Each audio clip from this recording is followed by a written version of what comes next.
สุดได้บางคนngày nắng miền Vivo X 200 Pro Global ចូល stock បងប្អូន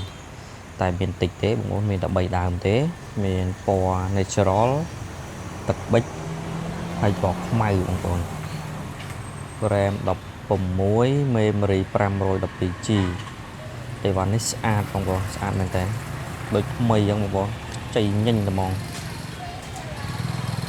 តម្លៃវិញពិសេសមែនតើតែ500ជាងទេបងប្អូនជាប់ជាមួយឆ្នាំងហ្វិន90វ៉ាត់ហ្វិន 100% បងប្អូន